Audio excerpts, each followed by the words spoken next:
Hello, Charleston. Greetings from the free state of Florida. Yes, we're excited to have the First Lady of Florida here with us, College of Charleston grad. You know, when she was, when we met, I was in the Navy. She was working in Northeast Florida. She was a TV reporter, but her parents lived in Mount Pleasant, and so we would come and visit a lot. And I can tell you, if you go back, I was almost 20 years ago, every year we'd come back to visit, I could see more traffic on the roads, more people. I mean, honestly, it's similar to what we've seen in Florida over the years with people coming down here. I want to thank Moms for Liberty for all that you're doing here. We've got great groups in Florida, and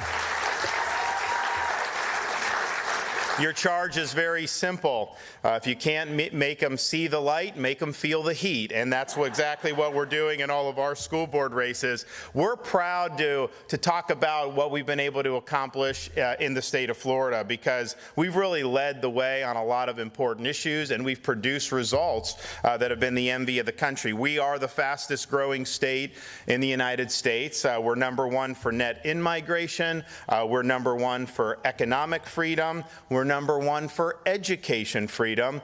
We are #1 for parental involvement in education.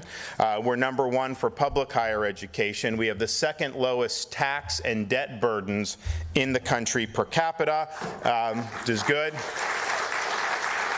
And famously, and as long as I'm around permanently, we have no state income tax. You guys should try that sometime. I'm telling you, it works well. And even though we have second lowest tax burden, no income tax, we're currently running the largest budget surplus in the history of the state of Florida. And so we're showing that these policies work. But of all those things that we did, and none of that would have been possible had we not stepped up to the plate, when COVID arrived on the scene, when the world went mad, when common sense suddenly became an uncommon virtue, it was Florida that stood as a refuge of sanity and a citadel of freedom, not just for the people of our state, for people throughout this country, and even people around the world who would descend on Florida to get away from all the madness. We refused to let our state descend into some type of Faucian dystopia where people's livelihoods were destroyed and their freedoms were curtailed. No, we chose freedom over Fauciism, and Florida's better off for that, but America is also better off for that, because if we had not stood up, Fauci would have won.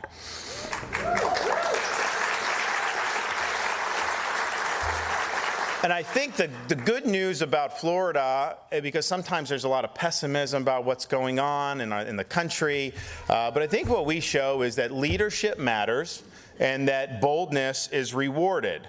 I got elected in 2018 governor by 32,000 votes out of over 8 million votes cast. It was less than 0.5% victory margin. And in reality, that was nothing unusual for Florida. If you go back 2010, 12, 14, 16, and 18, the governor or presidential race in all of those years decided by 1 point. And we were kind of this closely divided swing state. If you don't win Florida, you can't win the whole thing nationally, and then fighting tooth and nail to win these offices for Republicans in Florida from governor on down. And so I go into this situation, and the state was, people thought it was a very delicate political bout. So I was told, be mindful of that. Don't do anything rash to upset that balance. Keep your head down. Don't rock the boat, because if you do that, it could end up tipping against us, and we may not do well in the future. And I understood the advice. Honestly, it was not crazy advice, but I rejected that advice. My view is I may have received 50% of the vote, but that entitled me to wield 100% of the executive power, and I intended to do that to the hilt to make sure that I was able to advance conservative policies in the state. And we would do that by leading based on conviction and principle and not consulting polls. So since I've been governor, we've not taken a single poll on any of these issues the entire time. Why would I want to led by polls. A leader is not captive to poll results. A leader sets out a vision, executes the vision, and delivers results for people. And if you do that, it doesn't matter what the poll said initially. People will follow you. They will go in your direction. So we get ahead of things and we lead. You know, we also just made it very clear, when you're going into executive position, you're the one that kind of makes decisions, and you got to make good decisions. You know, you can set the agenda, and it's all very important. But you just doing that isn't enough. You got to have people in the administration who share the vision and who are going to put kind of the agenda ahead of their own agenda. And we just made it very clear at the beginning, because you can make the decisions. If they're going to act to frustrate your agenda, or they're not carrying out the agenda, then none of this ends up working out. So we said very clearly to people, you know, if you're leaking, if you're bringing a different agenda into this administration, pack your bags right now. You're gone. We're not putting up with it. And the result is that we've had over 4 years, we don't leak to the media. There's no palace intrigue, very little, there's no drama about anything like behind the scenes. All it is just daily execution of the mission. And that's the reason why we've been able to get so much stuff done. We don't get diverted with all the nonsense that's out there. So we set that down on day one. We also said, you know, I'm not going to be like some other Republicans. Some of these guys get into office and they're like potted plants. They don't do anything. And I'm thinking to myself, like, we need to go on offense. That's how you win. You go on offense. And so we said we're going on offense. We're going to make sure that we're getting ahead of issues. We're going to make sure we're raising. Because look, anytime you make a decision as a leader, some people are going to like it and some people don't. So if your whole kind of ambition is to not upset anybody, well, one way to do that is just never do anything. Don't make tough decisions, and so you don't. That's not leadership. And so we said, you know, we're going to be diving in. You can sometimes you could just, you know, wait above everything, hope things die, and so you don't have to do it. We said, no, you know, if we see something that needs to be addressed, we're going to lean in on it. And I remember sitting at the desk in the Capitol in Tallahassee the first day I was governor, and I just looked around the room. I thought for a minute, and I said, you know, I don't know what SOB is going to succeed me in this office, but I do know this. They're not going to have very much to do, because I'm getting all the meat off the bone, and I'm going to leave them an empty desk. And we have done that already with just 4.5 years. And then the final thing is you know, leadership. When you get elected to certain offices, you know, some people lead, some people don't. But when you're an executive, when you're a governor, like, if you don't lead, you're not going to be effective. It's really about leadership more than anything. And leadership, at the end of the day, is about doing what's right. When you have intense opposition and a lot of unfair criticism, but you're still willing to chart the proper course. You got to have the fortitude to stand alone if necessary, if that's what the circumstances called upon. And so we were tasked with kind of doing that when COVID hit, because I was taking stands that were totally contrary to what the media was saying, what the narrative was demanding, what you had a lot of people in really both political parties. And so we said, you know, and I was taking a beating politically for this, being called all sorts of things. But, you know, I looked at it and I said, I got into this office to represent the people of this state. Their jobs must be more important to me than trying to sacrifice my own. So if I have to take on incoming, if I have to take on water politically to be able to preserve the jobs of the people I represent, then so be it. That's what leadership calls for. And so that's what we did. And in reality, when you just do what's right, it's not always easy in the moment. It may not always even be apparent that it's going to pay off in the short term. But over the long term, people remember if you fought for them when it wasn't easy. Because it's easy to stand for the right things when everyone's doing it. So that's what we were able to show. And so fast forward to November of 2022, where we came in with this approach, having won by 32,000 votes. We then get reelected by over 1.5 million votes, highest percentage of the vote that any Republican governor candidate has ever had in the history of the state of Florida. We won 62% of Hispanic voters in Florida. We won women voters by 8 percentage points. We won independents by 18 percentage points. We were able to flip blue urban counties like Miami-Dade red, and in fact, we won Miami-Dade, not just won it, we won it by double digits, which no one thought was possible even a year ago.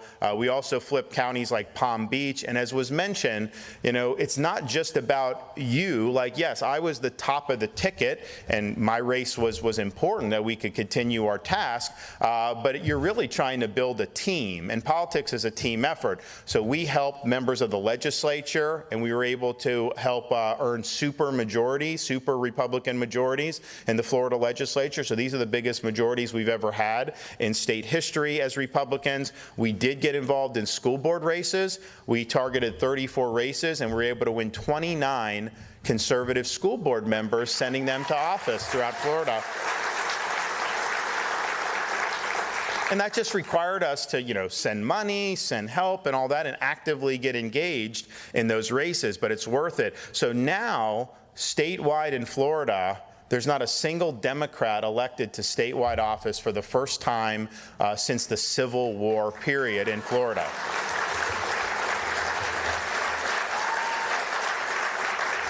There was a legacy. So when all the dust settled after the election, there was a corporate media outlet that ran an article with this headline, quote, "There's no plan, there's nothing.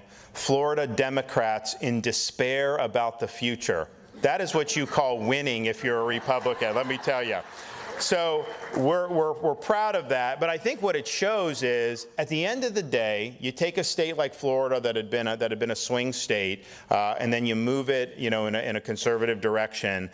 Why did that happen? I'd like to think, I don't think it's just because they just liked me. I think it was much more deep than that. I think it was about what we were standing for and the issues that we were parroting, and I think it shows that on key issues, the people, not just Republicans, the broader electorate side with us over the political left. I mean, just look at how we run our economy in Florida. Low debt, low taxation. New York State has almost 3 million fewer people than the state of Florida does now. And their budget is twice the size of the state of Florida's budget. And yet we have better roads, better infrastructure, higher performing schools. Where is all this money going to? No one wants to be taxed, but when you're getting taxed and you see them frittering it away, you wonder why people flee that state and other similarly governed states. You also look at the federal government. Florida's economy is $1 trillion. Our debt is $20 billion. Compare our national government. The national debt is bigger by trillions than our entire American economy is. That is not a healthy fiscal picture. Look what they've done over the last few years. Massive amounts of borrowing and spending, trillions and trillions of dollars, the Federal Reserve printing trillions and trillions of dollars. What is the result of that going to be? Of course you're going to have inflation. I mean, this is just textbook economics. And so they have really driven, I think, a lot of working people into difficult economic circumstances. Florida's economy, all the nuts and bolts at the state and our policy, there's a lot of positive. But when you have prices and you have these other things because of what's going on in Washington, that makes it much more difficult with people. So the average person knows the Florida model is the way to go, not the Biden, Washington, D.C. model. They also side with us on the need for law and order and to oppose rioting and disorder. And it was really the Democratic Party and the political left that played fast and loose during the BLM riots in the summer of 2020. Tell you that, when I saw that going on in other states, we activated the National Guard in Florida. We had people ready to go. We weren't going to let anything happen to our folks.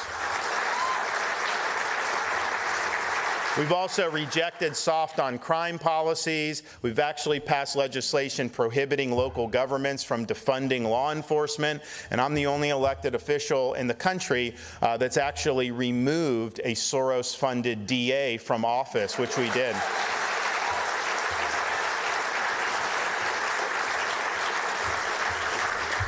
They side with us by protecting people from the left's medical authoritarianism. And I can tell you, when they were doing the Fauci policies, we had to step in and not just make sure Florida was doing good as a state.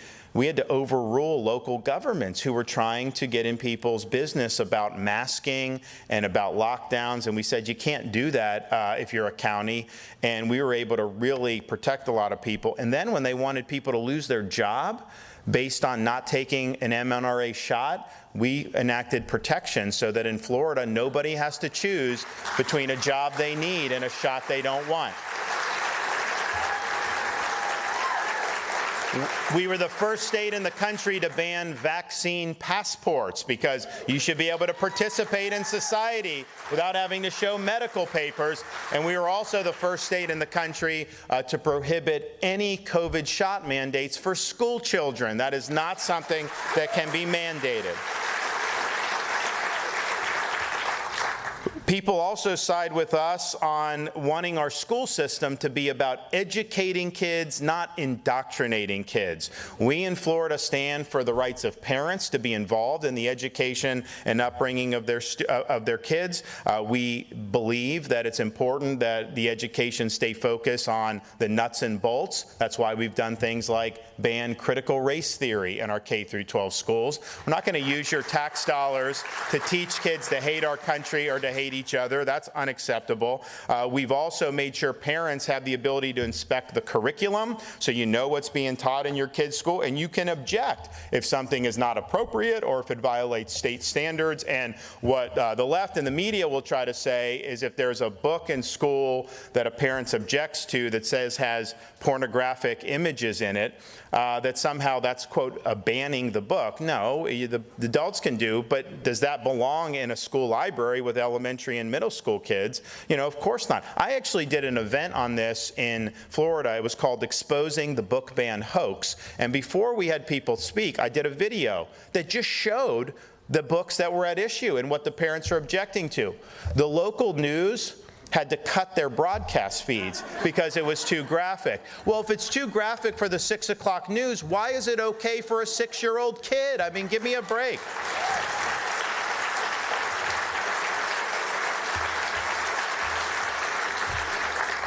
We have drawn a line in the sand and said, we want to teach our kids. And look, the education stuff's important to me because I know how important it is to our state. I know how important it is to our country. But it also is important to me because my wife and I have 6, 5, and 3-year-old kids at home. So we're looking at it through the lens of parents ourselves. And we just believe that parents should be able to send their kid to school, have them watch cartoons, just be kids, without having some agenda shoved down their throats all the time. So gender ideology has no place in our K through 12 school system, and we've made that very, very clear. It is wrong for a teacher to tell a student that they may have been born in the wrong body or that their gender is a choice. And so we don't let that happen in Florida, and if Disney objects to that, well, so be it. We're going to do what's right.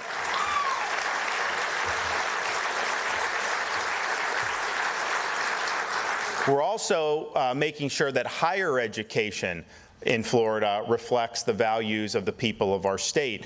Somewhere along the line, it became normal that a university is used to impose an ideological agenda, to foment political activism, and to be agents for quote-unquote social justice. That is not what a university should be doing, and that's not the traditional mission of the university. So in Florida, we're remooring that, so that the purpose of our higher education system is the search for truth, is academic rigor, and he's giving students the foundation so they can think for themselves and be citizens of our republic. And so we will be signing legislation within the next 6 weeks, eliminating so-called DEI programs from all public universities.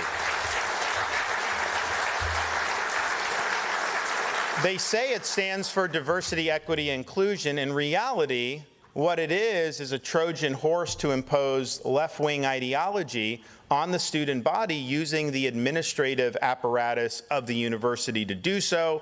We think DEI, as it's practice, better stands for discrimination, exclusion, and indoctrination, and that has no place in our public universities. And people get this. You know, our parents, they just want their kids to be treated based on merit and achievement. And when they see this DEI stuff and they see all the social engineering going on, this is not just conservative parents that object to that. It's wrong to be using this type of identity politics in that way. The people also side with us on demanding strong borders and upholding the rule of law. They do not like seeing open borders and chaos like we've seen, but you have millions of illegal aliens that have poured in over the last several years. You have criminal aliens coming in. You have people on the terror watch list, and we have record amounts of fentanyl that are coming into our country.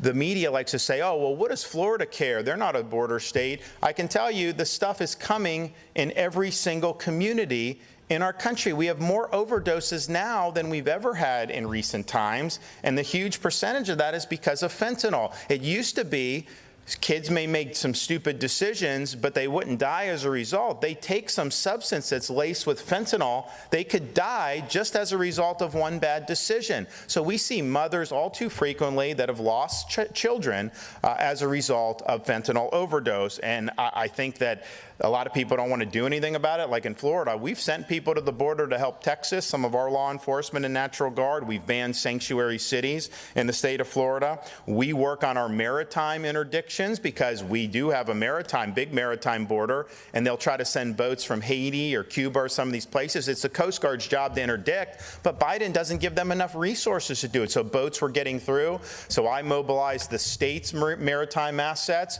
We're now filling the gap, and we've been able to repatriate over 11,000 illegals since August alone back to Haiti and back to other countries in the Caribbean.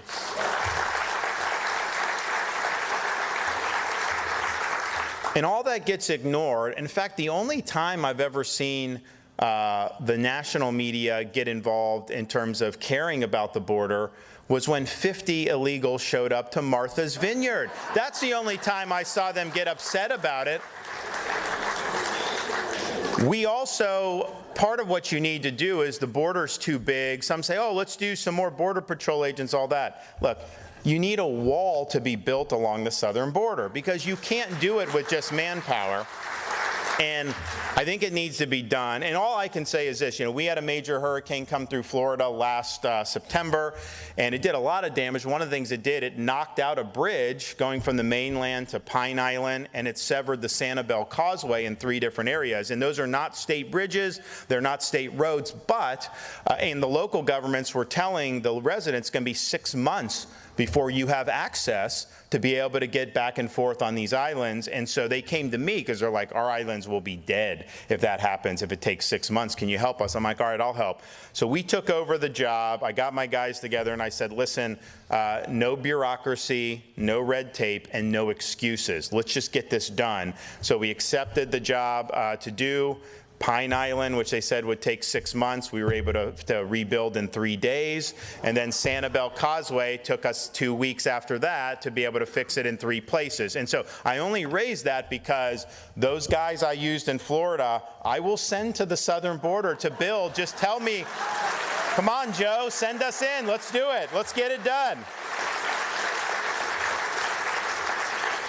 The people also side with us on wanting an economy where businesses focus on their core mission of providing whatever service or whatever they're doing in the economy and not getting mired into woke political activism. And you see it time and time again. Sometimes it's a one-off, like this ridiculous thing with Bud Light by trying to push the transgenderism. But what they're doing is these are corporations, mostly very wealthy, powerful corporations, and they're trying to leverage their economic power to change our country, to change society, to change policy. Things like ESG, environment, social governance, what they're trying to do is pursue a left-wing agenda. They're against domestic energy production. They're against Second Amendment rights. They're against all these other things. And here's the thing. when you're talking about changing policy or changing the country that way, we have a constitutional way to do that. I mean, you run elections and you can put people to implement policy. They don't want to go through that because they know their policies would never be able to pass muster at the ballot box. So what they're trying to do is really do an end run around the constitutional system, use their economic power to impose these policies outside the normal system, and guess what? We don't have any recourse at that point. You're not going to be able to vote any of these people out of office. And so I think it's really important, if you want to preserve freedom in this country, we need to be fighting back against woke capital. We are doing that in Florida. We are eliminating ESG. We're providing protection for Floridians against woke banking. And, the Disney, we make sure that we'll keep them in their pen one way or another. So don't worry about that. So what is kind of the thread that goes through all of this? To me, the thread is this woke mind virus, this ideology that has really captured so many institutions throughout society. I think it's a form of cultural Marxism that seeks to divide not on class, but on the basis of identity politics. I think it's an attack on merit. I think it's an attack on achievement. I think that at the end of the day, it's a war on truth.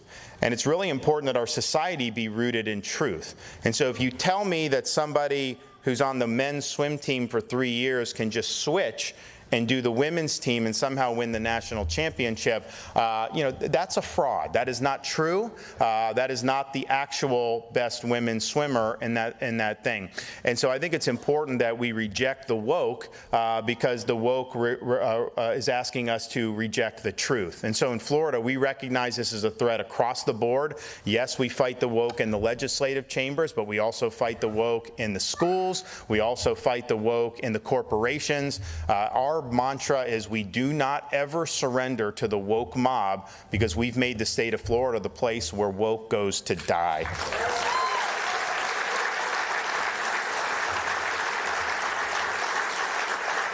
So the final thing I'll say before we bring out my better half and the star of the show, the First Lady, if you look at coming up on 2024, the stakes are really, really high. I think if the Dems sweep 2024 with the presidency, House, and Senate, they're not going to be pursuing an agenda that is going to be very appetizing for very many of us. I think what they would try to do is pack the U.S. Supreme Court. I think they try to abolish the Electoral College. I think they try to make Washington, D.C. a state. And I think they would try to impose ballot harvesting and eliminate voter ID nationwide. That's not an agenda that's speaking to the aspirations of the average American or the American family. They're worried about inflation. They're worried about crime. They're worried about education. They're worried about the core issues that so many people are concerned about. No, that's an agenda that's trying to render the conservative half of the country to be second-class citizens. They want to ensconce themselves in power, and they don't want us to have a credible voice in our own affairs. And I think back to a quote that President Reagan made. Freedom is one generation away from extinction. It's not passed along in the bloodstream. It needs to be preserved. It needs to be fought for. And I do confess that when I used to hear that in the past, I thought it was a little bit over the top. I thought it was a little bit of hyperbole. After all, we're Americans. Isn't freedom just in our DNA? But I don't think you could have lived through the last 4 or 5 years and not be very concerned that freedom is on the ropes in the United States of America. And honestly, that is exactly what our founders believed would happen when they created this country. When they walked into the Constitutional Convention in 1787, they came armed with more knowledge than probably any group of men ever came about creating a new government. They studied the history of every republic and the history of mankind because they wanted to draw lessons from those experiences that they could apply to the new American ship of state. And what they found was there was really only one thing that united every republic that had been tried up until that point, and it was this. Every single one of them had failed. And so it really fell to them, they believe, and I believe, to determine with the United States of America, could people really govern themselves? Could you have a society based on the idea that our rights come from God, not from government? Can you have a society based on the idea that we're governed by the rule of law, not by the rule of individual men? Or were we ever going to have mankind slumber under various forms of despotism. And so it was really the American experiment that would answer that question. But they knew that you could have the best Declaration of Independence in the world, you could have the best Constitution in the world. That just gives you the ticket to the dance. That's not enough to ensure a long-lasting free society. So when Benjamin Franklin left the convention, he was asked by a woman, "Dr. Franklin, what have you given us, a republic or a monarchy?" He said, "A republic, ma'am, if you can keep it." They understood that it would require citizens generation after generation to stand up for freedom, to defend freedom, and if need be, to save freedom. And so while there's a lot of pessimism in the air for what's going on in Washington and our country, my belief is that decline is a choice. I think Florida shows that success is attainable, and I can tell you that freedom is something that's worth fighting for. So we will make sure we get it done.